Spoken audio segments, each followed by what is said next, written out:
اور قاموس القرآن حضرت مولانا زین العابدین سجاد میرٹھی کی قاموس القرآن، اور آج کے دور میں بڑی آسان کتاب ہے منتخب لغات القرآن، منتخب لغات القرآن۔ انہوں نے ترتیب کے ساتھ صیغے لکھے۔ عموماً پہلے تو آدمی کو مادے میں تلاش کرنے میں بڑی دشواری ہوتی، مثلا ایک مادے کو ایک جگہ تلاش کرے، دوسرے صیغے کے مادے کو دوسری جگہ۔ انہوں نے ترتیب کے ساتھ یہ 2 جلدوں میں دارالہدیٰ سے طبع ہے، حضرت مولانا مفتی محمد نسیم صاحب کی کتاب ہے منتخب لغات القرآن۔ اس میں اگر آپ اجرا کروائیں گے پہلے خود وہاں مطالعہ کر لیں تو جو صیغہ آئے گا اس کی تحلیل آپ نے پڑھ لی ہوگی، صیغہ آپ کو معلوم ہوگا تو اجرا آدمی شرح صدر سے کروائے گا۔ کبھی بھی ایسی جگہ سے اجرا نہ کروائیں جہاں خود آپ مطمئن نہ ہو، ایسی جگہ سے اجرا نہ کروائیں جہاں آپ خود مطمئن نہیں ہیں یا آپ کی وہاں خود کچھ کمزوری ہے، تو اگر وہ کروائیں گے طالب علم کو نہیں آئے گا، پوچھے گا تو استاد کے لیے تکلیف کا ذریعہ ہوگا، اس لیے بہتر ہے وہ پہلے اس میں خود اپنا اجرا کر دیں، تو اس سے فائدہ ہی ہوگا، اس کے لیے سہولت باقی رہے گی۔ اسی طرح اب قرآن کریم میں کہ جو بھی صیغہ آ رہا ہے اس کی اگر تعلیل آپ نے تفصیلاً پڑھنی ہے، ایک ہے محمد علی سنز اور ان کی کتاب ہے انوار البیان فی حل لغات القرآن، 4 جلدوں میں، بہت مفید کتاب ہے۔ اس نے ہر صیغے کی تحلیل، صیغے کا حل، مجرد، مزید میں معنی، معزوف الفاظ سب لکھے، عالمانہ کتاب ہے انوار البیان فی حل لغات القرآن، انوار البیان فی حل لغات القرآن 4 جلدوں میں ہے۔ تو اگر اسے مطالعے میں رکھیں گے قرآنی صیغوں میں اور ترکیب میں مہارت پیدا ہوگی۔ تو یہ میں نے بات آئی عرض کر دی کہ اگر ان میں مہارت پیدا کرنی ہے تو اس سے دور ہوگی، اور ایک اس کے ساتھ طالب علموں سے مایوسی ختم کی جائے۔ عموماً ایک مایوسی ہمیں صرف نحو نہیں آتا یا ہم کمزور ہیں، تو ابتدا میں تو کمزوری ہوتی ہے لیکن جب وہ رابعہ خامسہ تک پہنچیں گے انشاءاللہ دور ہو جائے گی۔ اب وہ سمجھتے نہیں آ رہی، یا وہ مدرسہ چھوڑ دیتے ہیں یا فن کو مشکل سمجھ کر آئندہ سالوں میں محنت نہیں کرتے، ان کا ذہن بنایا جائے نہیں سمجھ آ رہی کوئی بات نہیں، آپ پڑھتے رہو انشاءاللہ آگے سمجھ آئے گی۔ اور بسا اوقات طالب علمی کے دور میں بھی نہ آئے، انسان جب مدرس بنتا ہے پڑھانے لگتا ہے خود سمجھ آ جاتا ہے۔ اس لیے اگر کمزور بھی ہوں اس فن میں تو یہ نہیں کہ آدمی تدریس کو چھوڑ دے کہ یار میں صرف نحو میں کمزور ہوں۔ جب آپ پڑھائیں گے تو آپ کے سامنے علماء بیٹھے ہوئے نہیں ہوں گے، کون ہوں گے؟ اولیٰ کے طلبہ ہوں گے نا، انہوں نے پہلے کچھ پڑھا نہیں ہے کہ آپ کے لیے مشکل ہو رہا، تو آپ کے سامنے اولیٰ کا طالب علم بیٹھا ہوگا، اس لیے کچھ کمزوری ہو بھی تو وہ دور ہو جائے گی۔ پڑھاتے وقت متعدد شروحات اور حواشی مطالعے میں رکھیں۔ عموماً ہر شرح کا اسلوب الگ الگ ہوتا ہے، تو اس لیے ہر شارح کوئی نہ کوئی نئی بات، نیا نقطہ بیان کر دیتا ہے۔ عموماً متاخرین کی شروحات زیادہ جامع ہوتی ہیں کیونکہ وہ پہلے والی تمام شروع سے استفادہ کر کے لکھتے ہیں، تو اس میں مثالیں، وضاحت ان میں زیادہ مل جاتی ہے، تو ان سے آپ استفادہ کریں، لیکن اپنے آپ کو شرح کا پابند نہ کریں۔ یہ نہیں جو کچھ شرح میں آیا وہ سب بیان کریں، مطالعہ ضرور کریں لیکن بات اتنی کریں جو ان کے لیے مفید ہو، ان کی عقلوں کے مطابق ہو۔ کلم الناس علی قدر عقولہم، اب یہ نہیں شرح میں اس نے جو لکھا ہے ہم سب بیان کریں، مطالعہ ضرور ہو لیکن بیان اتنا کیا جائے جتنا ان کے لیے مفید ہو، ان کے ذہنی استعداد کے مطابق۔ سبق کے بعد انہیں سوال کا موقع دیں، تو ان کی تب یہ کمی دور ہوگی۔ اب ان کے ذہن میں کوئی اشکال ہوتا ہے، استاد موقع نہیں دیتا، کوئی بات ان کو نہیں سمجھ آئی، کوئی صیغہ، کوئی ترکیب، انہیں موقع دے، جب وہ پوچھیں گے انشاءاللہ قریب ہوں گے۔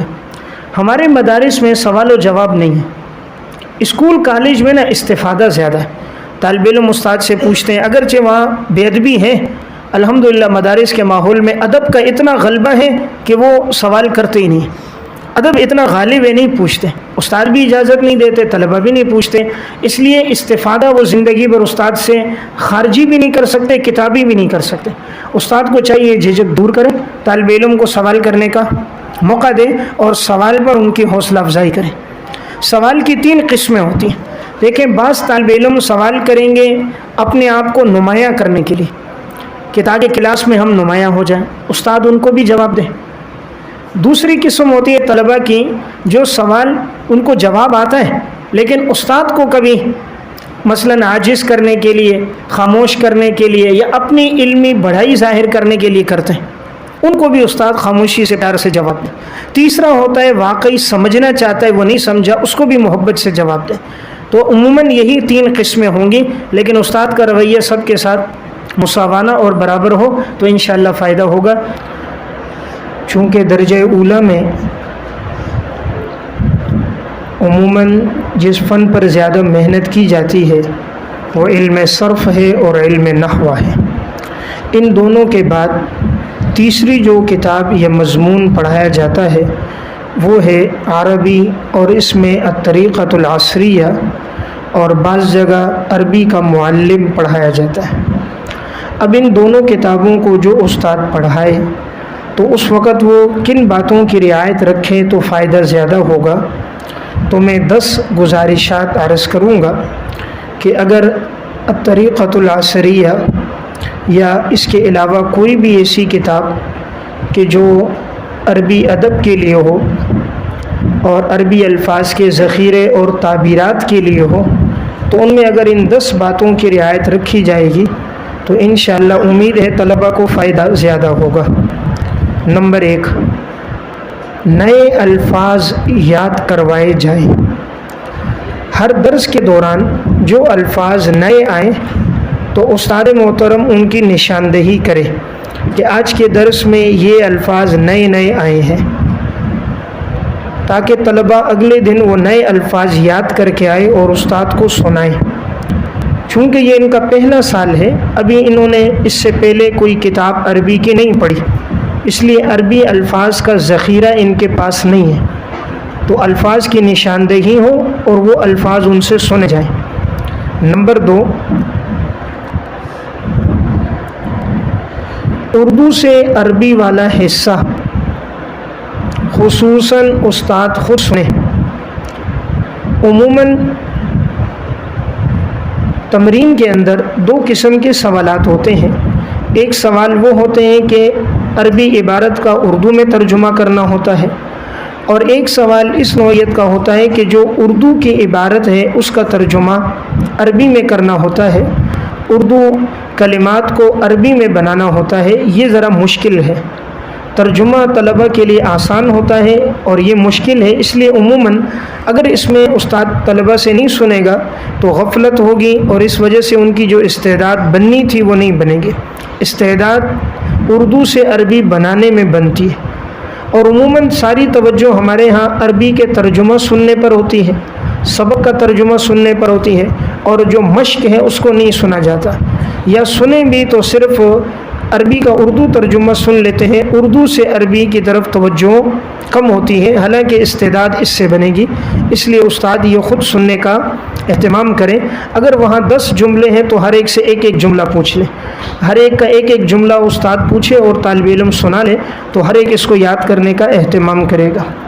نمبر 3، سبق میں صرف نحو کا عبارت میں اجرا بھی کروائیں۔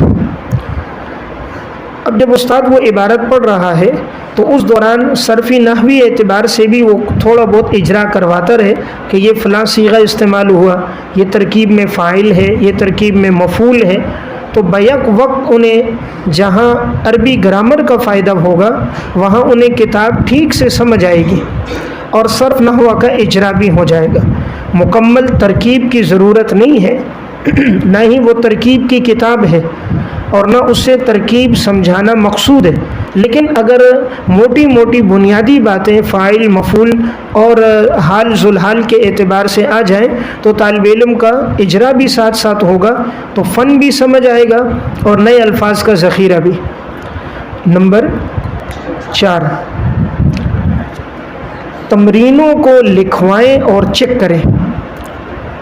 عموماً دیکھنے میں آتا ہے کہ جو تمرینیں اور مشق ہوتی ہیں اسے لکھوایا نہیں جاتا، یا لکھوایا جائے بھی تو سال کے آغاز میں اہتمام ہوتا ہے، درمیان اور آخر میں نہیں ہوتا۔ یہ اہتمام شروع سے آخر تک چلے۔ اس کے 3 فائدے ہوں گے۔ پہلا فائدہ اس کا یہ ہوگا کہ طالب علم کا خط ٹھیک ہو جائے گا۔ جب وہ عربی کی مشقیں بھی لکھے گا، اردو کی تمرینیں بھی لکھے گا، تو اردو عربی لکھنے سے اس کا خط ٹھیک ہوگا۔ نمبر 2، خط کے اندر جو غلطیاں ہیں استاد اس کی اصلاح کرے گا، اور اس سے ایک تیسرا بڑا فائدہ، یہ تعبیرات اس کو یاد ہو جائیں گی۔ لکھنے سے عموماً بات یاد رہتی ہے، تو جب وہ جملہ لکھے گا تو وہ جملہ اور وہ تعبیر اس کو یاد رہے گی۔ اور لکھتے وقت جب انسان کا وقت استعمال ہوتا ہے تو وہ محنت ہوتی ہے، محنت کے بعد چیز یاد رہتی ہے، اور لکھنے کا اہتمام نہ ہو تو محنت نہیں رہتی، دلچسپی نہیں رہتی، رات کا قیمتی وقت ان بچوں کا ضائع ہو جاتا ہے۔ نمبر 5، الفاظ کی صحت کا اہتمام کروائیں۔ الفاظ کی صحت کا اہتمام یعنی الفاظ کی درست ادائیگی، کیونکہ وہ عربی کے الفاظ پڑھ رہے ہیں تو جو لفظ ہے اس کو وہ درست طریقے کے ساتھ ادا بھی کریں۔ عموماً الفاظ پڑھے جاتے ہیں لیکن ان الفاظ کو ان لب و لہجے میں اور اس ترتیل اور تجوید کے ساتھ پڑھا نہیں جاتا، اور یہ کمزوری پھر آخر تک رہتی ہے۔ نمبر 6، سبق عربی لہجے میں پڑھائیں۔ سبق عربی لہجے میں پڑھائیں۔ ہم پڑھاتے ہیں لیکن پشتو میں، عبارت پڑھتے ہیں لیکن کوئی سرائکی میں، کوئی بلوچی میں، کوئی سندھی میں۔ عربی پڑھنا ہے عربی لہجے میں پڑھے۔ اسی طرح اگر ایک آدمی قرآن کا ترجمہ ہے، عبارت قرآن کے عرب کے لہجے میں، حدیث ہے عرب کے لہجے میں، اردو ترجمہ اپنے لہجے میں، تاکہ بچہ دونوں چیزیں سیکھے، جہاں ترجمہ سیکھے وہاں لہجہ بھی سیکھے۔ ورنہ عموماً یہ ہوتا ہے آخر تک وہ قرآن پڑھتا ہے بوڑھی عورتوں کی طرح، وہ حدیثیں پڑھتا ہے اسی طرح، کیونکہ ابتدا سے لہجے پر محنت نہیں ہوئی، اس لیے عبارت کو پڑھایا جائے تو عربی لہجے میں۔ نمبر 7، عربی بول چال کی مشق کروائیں تاکہ ان کی حیا اور جھجک دور ہو جائے۔ عربی بول چال کی مشق کروائیں، اس کا مطلب یہ ہے کہ مثلاً جب 4-5 سبق ہو جائیں تو ایک طالب علم کو کھڑا کریں، دوسری طرف دوسرے کو یہ آپس میں تکلم کریں، تو ان تکلم سے فائدہ یہ ہوگا جو ان کی جھجک ہے وہ بھی دور ہوگی، تعبیرات بھی آئیں گی، جو جملہ نہیں آ رہا استاد ان کی رہنمائی کرے گا، اس طرح وہ عربی بولنے پر قادر ہوں گے۔ ہمارے ہاں عربی بولنے کی بڑی کمی ہے، یعنی عربی بولنے پر طالب علم قادر نہیں ہوتا، باوجود یہ کہ وہ 8 سال لگا لیتا ہے۔ تو اگرچہ مقصود زیادہ عربی بولنا تو نہیں، مقصود تو عربی کتابوں کا سمجھنا ہے، مقصود تو استعداد پیدا کرنا ہے تاکہ وہ پورے ذخیرے سے تفسیر حدیث سے استفادہ کرے، لیکن اس کے ساتھ یہ بھی مقصود ہے کہ اس کی عربی بول چال بھی اچھی ہو۔ عموماً دیکھنے میں آتا ہے ایک ساتھی باہر کے ماحول میں مہینہ 2 مہینے لگا کے آتا ہے، عربی بول لیتا ہے، ہمارے ہاں 8 سال لگانے کے بعد بھی نہیں بول پاتا۔ اس کی وجہ ہمارے ہاں اس چیز پر محنت نہیں ہے، عربی بول چال پہ۔ تو بہرحال جس استاد کا یہ گھنٹہ ہے تو وہ اس میں عربی بولنے کا اہتمام کروائے، اگر نہ ہو تو کم از کم ہفتے میں 2 دن، 4 دن سبق ہو جائے، ہفتے میں 2 دن بدھ اور جمعرات کے دن عربی بول چال جو کچھ پڑھا ہے ان الفاظ کا آپس میں تکرار اور مذاکرہ ہو جائے۔ نمبر 8، ہر سبق کے اندر نئے الفاظ کے ساتھ ساتھ زائد الفاظ بھی انہیں لکھوائیں۔ زائد الفاظ، مثلاً سبق میں ان کو 6 الفاظ تو معلوم ہو گئے، استاد کو چاہیے 5 الفاظ اپنے ساتھ خود نوٹ کر کے آئے جو سبق کی مناسبت سے ہوں، تاکہ یہ 6 سبق کے 5 نئے، تاکہ ایک دن میں 11 الفاظ انہیں معلوم ہو جائے۔ اب جب یہ یومیہ کی بنیاد پر 10-10 الفاظ بھی اگر یہ نئے یاد کریں گے تو مہینے کے اندر آپ دیکھیں گے بآسانی گویا 300 الفاظ انہیں، اور سال میں اگر جایا جائے تو کم از کم 2500-3000 ہزار الفاظ کا ذخیرہ انہیں یاد ہو جائے گا۔ تو ہمارے ہاں الفاظ کا ذخیرہ یاد نہیں ہوتا، اس کی بنیادی وجہ یہی ہوتی ہے نہ نئے الفاظ پر استاد کی طرف سے محنت کی جاتی ہے، اور نہ سبق کے الفاظ کا انتخاب کر کے اسے سنا جاتا ہے۔ نمبر 9، مترادف الفاظ کی نشاندہی کریں۔ اگر ایک لفظ کتاب میں استعمال ہوا ہے اور اسی کے ہم معنی کوئی اور لفظ بھی استعمال ہوتا ہے تو استاد وہاں نشاندہی کریں کہ اس معنی میں یہ لفظ بھی آتا ہے، تاکہ طالب علم کے سامنے اگر وہی لفظ نہ آئے کوئی اور آئے تو اس کے لیے جھجک اور پریشانی نہ ہو۔ نمبر 10، نئے الفاظ کو مختلف جملوں میں بھی استعمال کریں۔ جن نئے الفاظ کا انتخاب ہو، جو درس چل رہا ہے